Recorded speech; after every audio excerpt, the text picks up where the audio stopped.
I'm Angela Pfeiffer, creator of the Clean and Lean Revolution. Today we're going to talk about Sibo. Sibo, you might hear it two different ways. It means that there's a small intestinal bacterial overgrowth, and it's a really hot topic right now. It's thought that most suffering from IBS and possibly even fibromyalgia actually have Sibo. The current treatment for Sibo is called Rifaximin.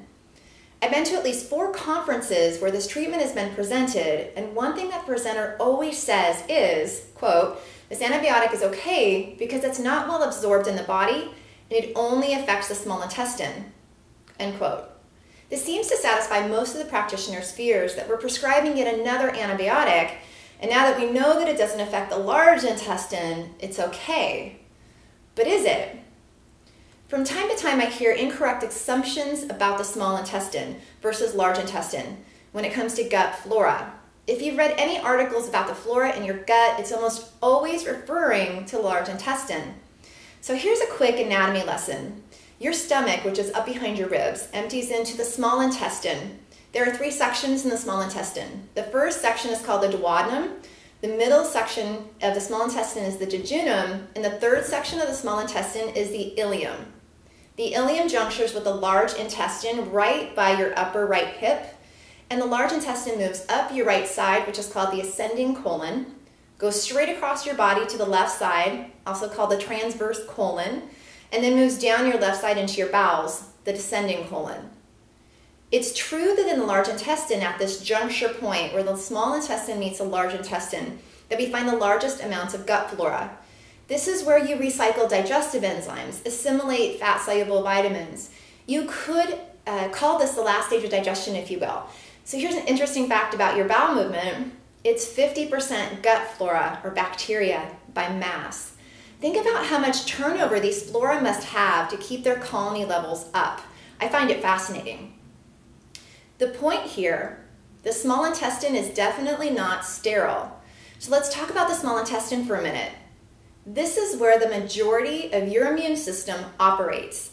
The mucosal lining that protects your body from the outside world is 1 cell layer deep. This is a site of critical nutrient digestion and absorption, and this is where food sensitivities are triggered.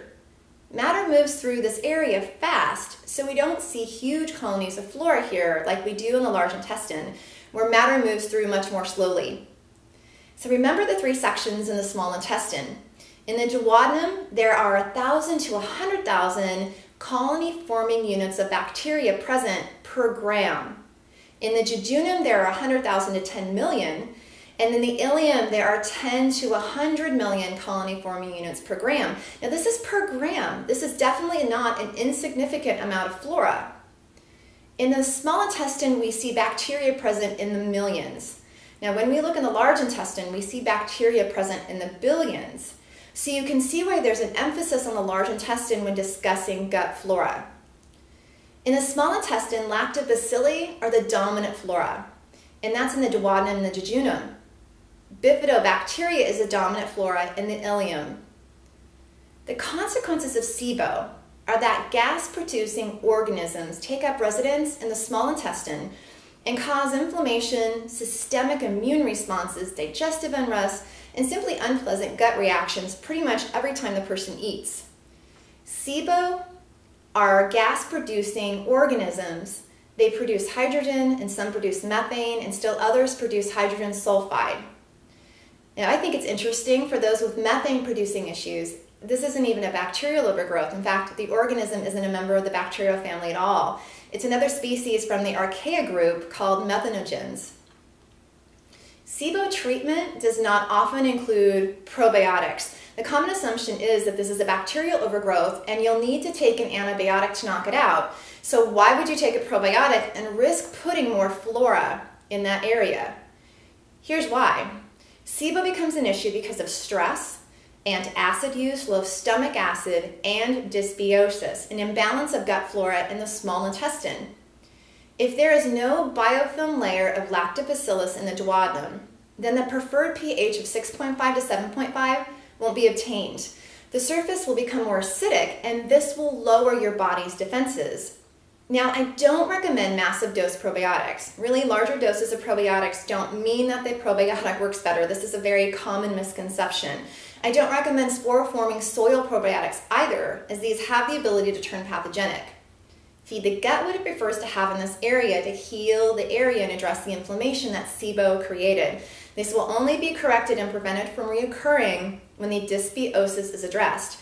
If this isn't addressed and antibiotics are used without a replenishment phase, then what this will do is further damage the small intestine. It'll open the door to everything that we see with chronic gut inflammation, immune dysfunction, food sensitivities, metabolic conditions, and autoimmune conditions if genetically susceptible.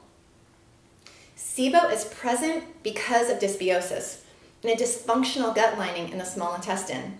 Replenishing lactobacilli and bifidobacteria has to be part of the treatment. This should be free of FOS or prebiotics. Simply take lactobacilli and bifidobacteria. I prefer powdered probiotic that I titrate up slowly. Now, if there's a gut reaction from taking these probiotics, this is simply shedding light on the fact that there is dysbiosis present and this has to be addressed. I've heard Sibo being referred to as a chronic condition, and frankly, I'm not buying it. You can treat Sibo by bringing your digestion back into balance from the top down, addressing stomach acid levels, digestive enzymes, rebalancing gut flora, and of course addressing your eating and lifestyle habits. Stress is a big contributor to Sibo and Sibo reoccurrence. By treating the whole body, Sibo can be knocked out for good.